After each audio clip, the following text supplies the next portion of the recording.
Hello guys, welcome to my YouTube channel, and today we are going to see into Tableau some of the charts like pie chart, etc. Okay, so let's import the data of video games, and once you import it, let's go to the sheet, and here let's draw the pie chart of genre here. Okay, genre, and then some of the sales, EU sales, let's say. Okay, so if you take this data into rows and columns, you will see here a pie chart here. So it usually requires one or two measures and one or more dimensions. So one is constant. So if I click on pie chart here, you will see a small pie chart. Then you can change the view to entire view. Okay, so as you can see now, the pie chart has like no data which is visible directly to the eye, right?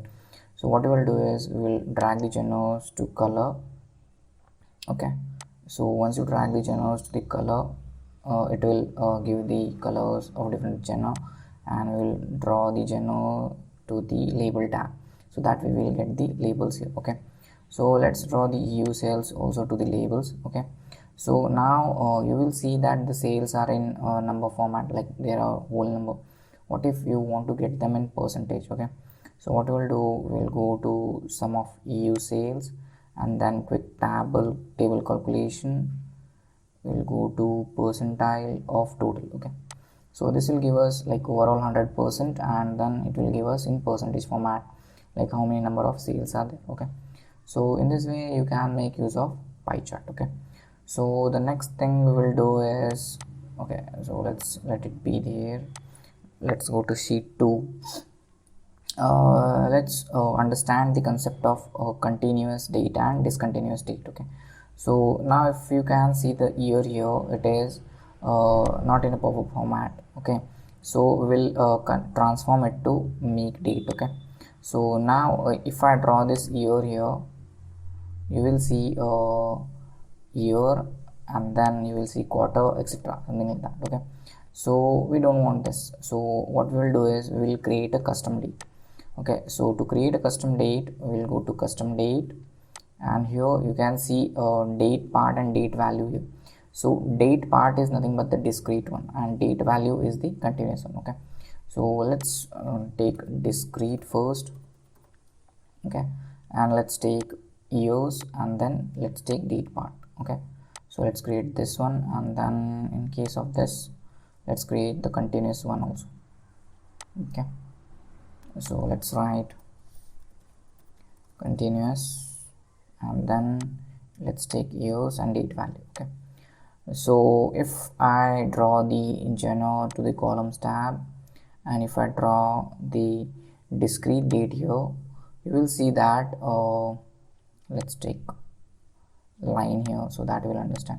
You will see that each year is represented in this format, that is horizontal lines in case of discrete date. Okay, so I don't have a proper data here, otherwise you could have seen a data like in case of quarters you will get like this lines for different quarters, but they are discrete.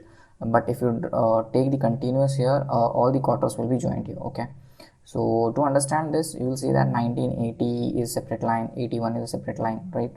Now if I take the continuous one here, you will see like this.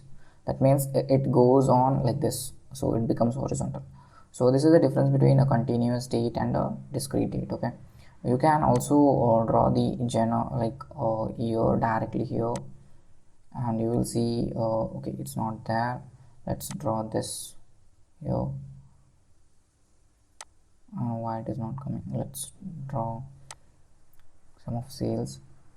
Yeah, as you can see, these kind of lines. Okay, and here you will see continuous. Okay, so they are continuous. This will also be there if you have what you can say the discrete ones. Okay, so for that we need to have the data of two types, like discrete and continuous. Okay, so it will be helpful if you want to compare two types of date, or like two types of sales based on the quarters. So in that case you will get this useful. Okay, so this is like I just wanted to show you how you can create both discrete and continuous date. Okay, so the next thing is Crosstab.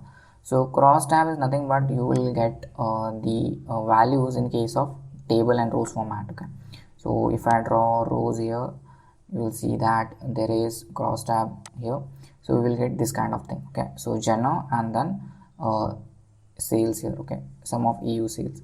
If I draw JP also, we will get like this. Okay, so in this way the crosstab is created. Also, if you want to get the grand totals at the bottom, you can go to analysis, and then here in totals you will see like show column grand totals, so we will get column grand totals. You can also get the row grand totals, row totals to left and column totals at top, and then you can also have the totals using sum, average, minimum, maximum, etc. Okay, so you can try this out. Okay, and the next thing is we will see how heat map is done. Okay, so let's duplicate this, and now we will just click on this.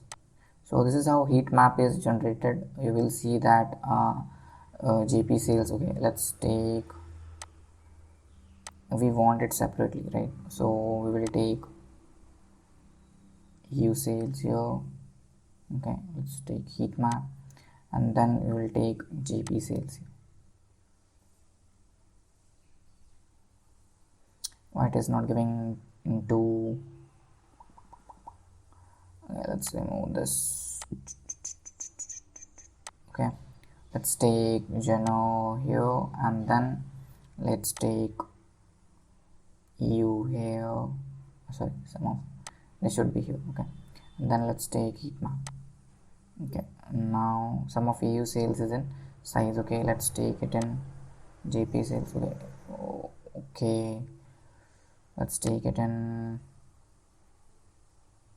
EU sales here, and then global sales also here. Yeah, now it is getting. So let's expand this a bit. Okay, so that we'll have a proper idea, and then we will take JP sales also here.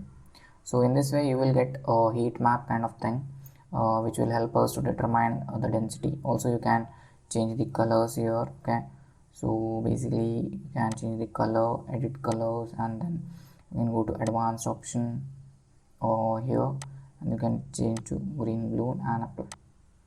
Okay, so in this way you can get the heat map. So heat map basically shows the density of colors.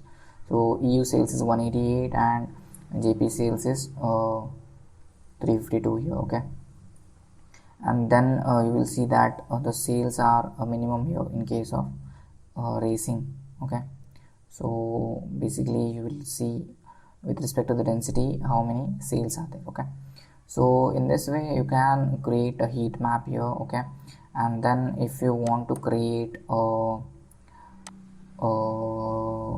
this, what is that, yeah, tree map, then you can also create a tree map here. Okay, so let's draw the sum of EU sales to label and sum of JP sales to also label. Okay, so the difference between heat map and tree map is that heat map only shows the difference between the density of colors. Okay, and then this gives us with respect to the size.